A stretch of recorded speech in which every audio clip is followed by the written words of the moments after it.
Now, after having seen the usage of am, is, was, are, were, and have, has, had. Next, does, do, did, or do, did, does. This usage we have seen in different manners.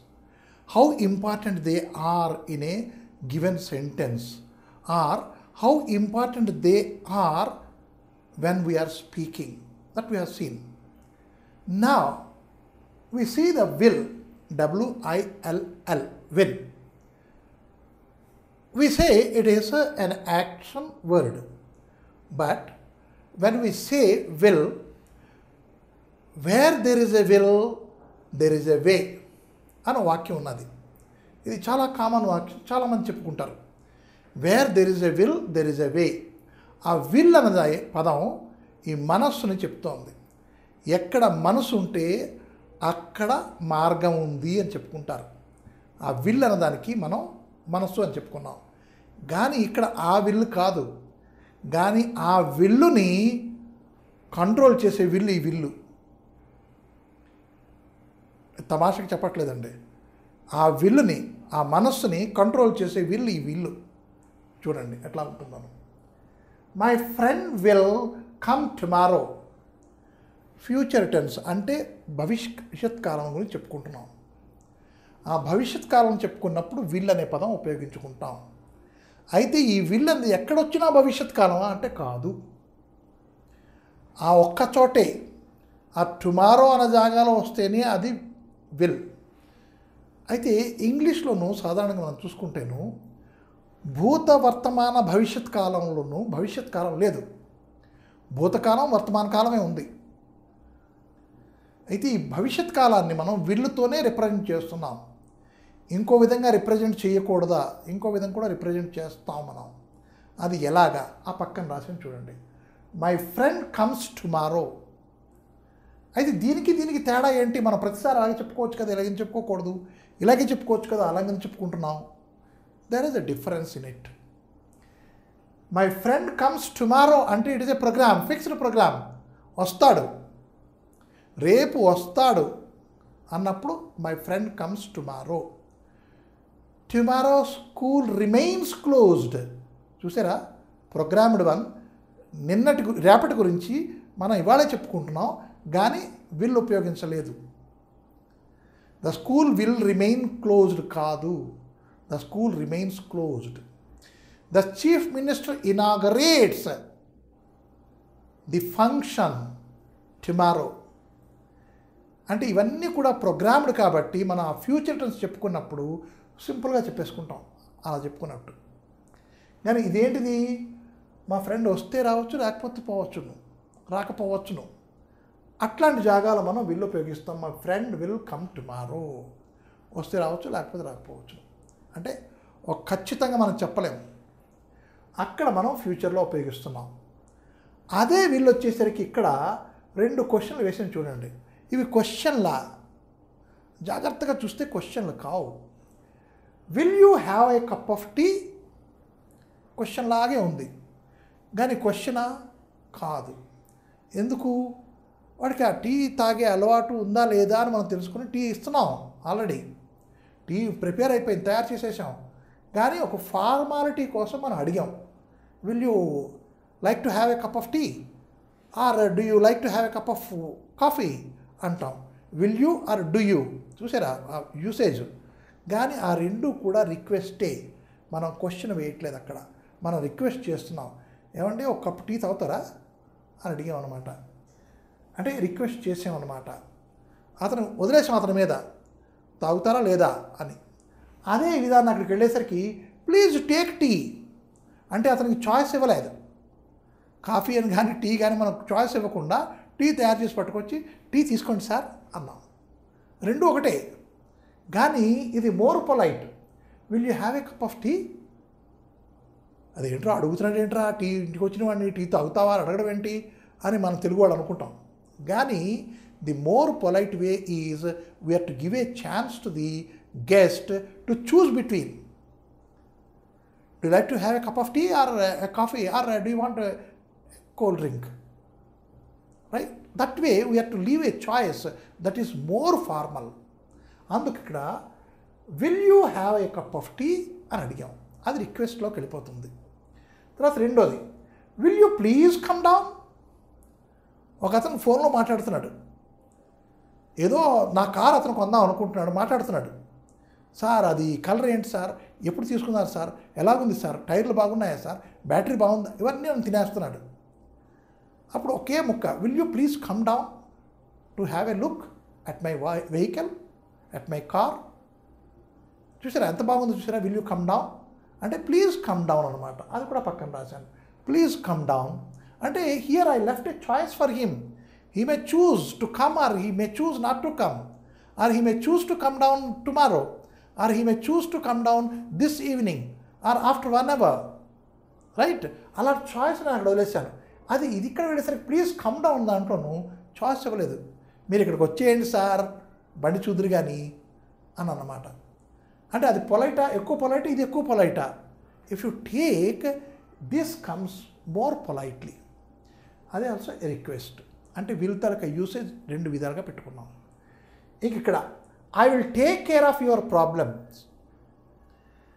పెద్ద కష్టంలో ఉన్నాడు, అప్పుడు నాకు అతనికి ఏంటి ఇవ్వాలి, అతని problem నేను సెర్చ్ చేస్తే అయిపోతుందా?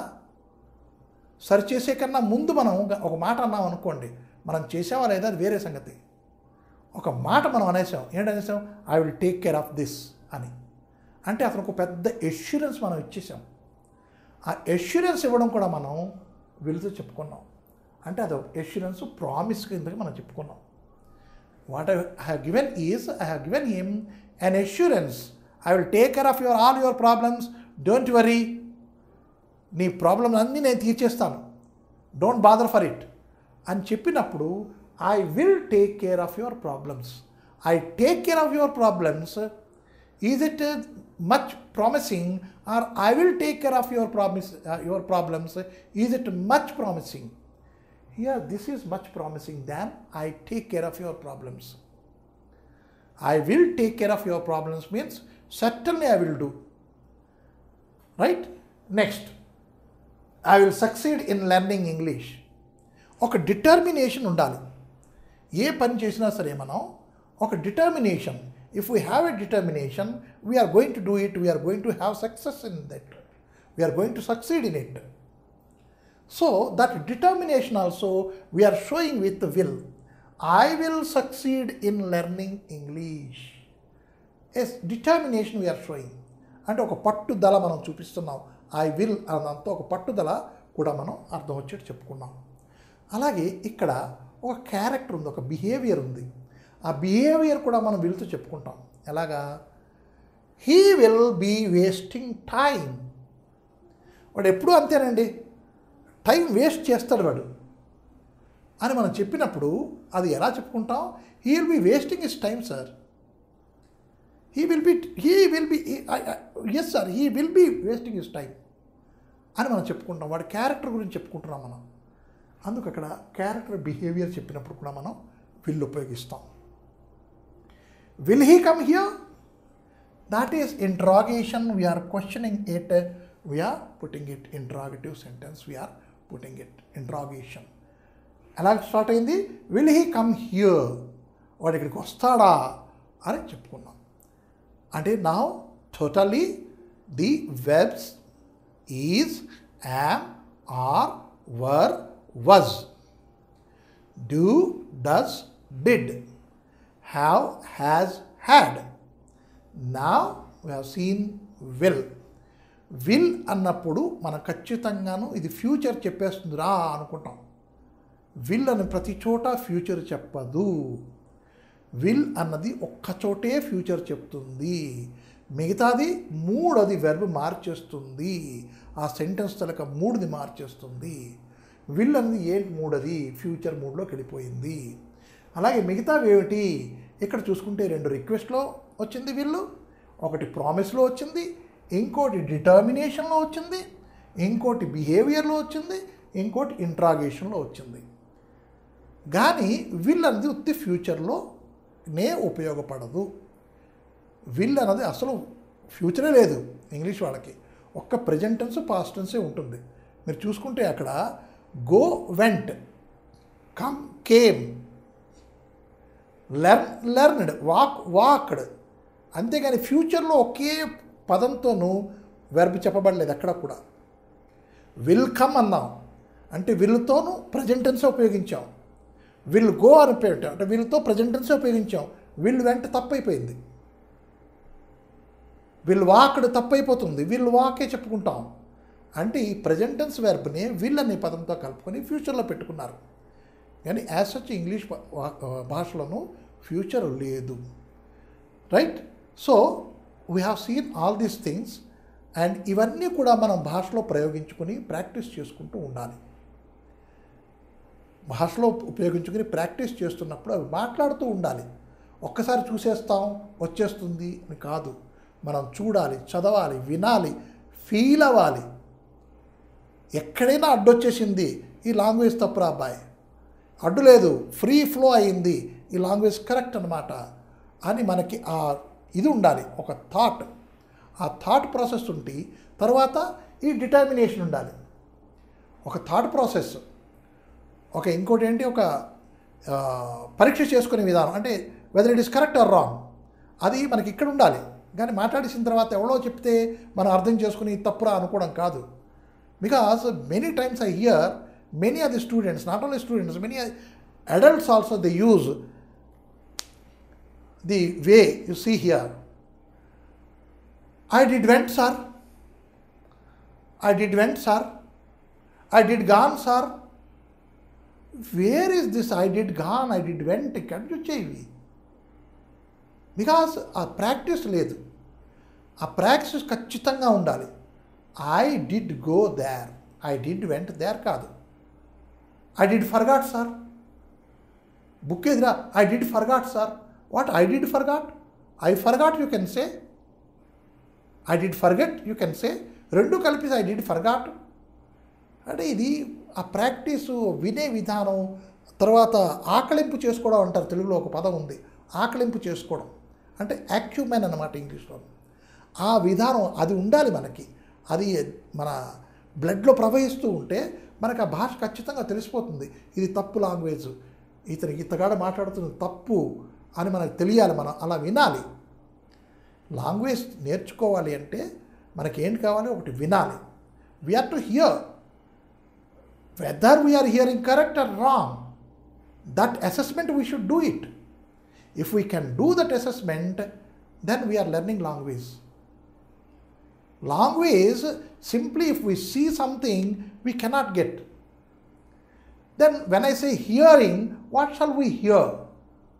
Shall we hear the dialogues of English pictures? Not necessary. Regularly, if some person within your family, if they are speaking English, you have to know what is he speaking. Is he speaking correct or is he speaking something wrong?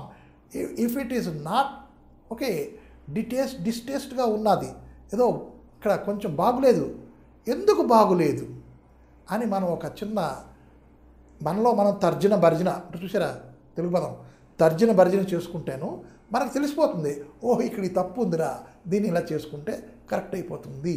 He did went ఉండదు, simply he went or he did go there అని మనం చెప్పుకుంటాము.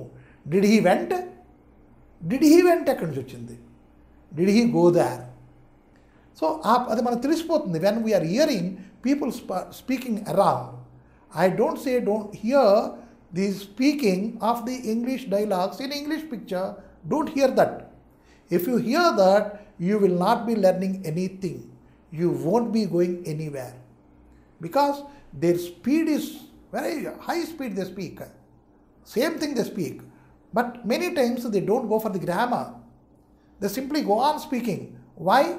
Speaking should not go with the grammar. When I said it is, the speaking is only to transmit your ideas to others. It is not that how best you are speaking.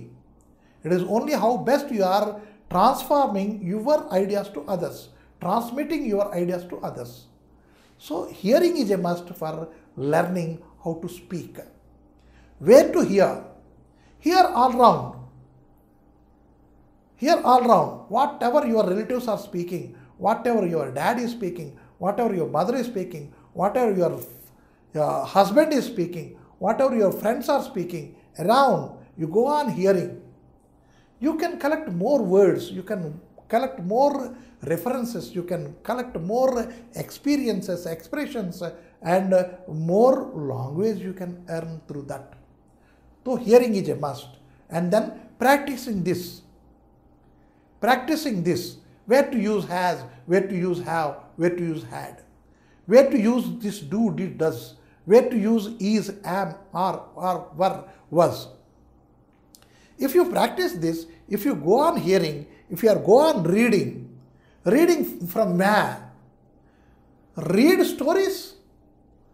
Tenali Rama stories are there, and even Akbar Birbal stories are there, and many other Jataka tales are there. You read those stories. If you read those stories, you will be grasping good language. If you are grasping that good language, you have to put that into your usage when you are speaking. That is a must. That is, you are reading, you are speaking, you are practicing, you are hearing. All these things put together, you learn English language, how to speak.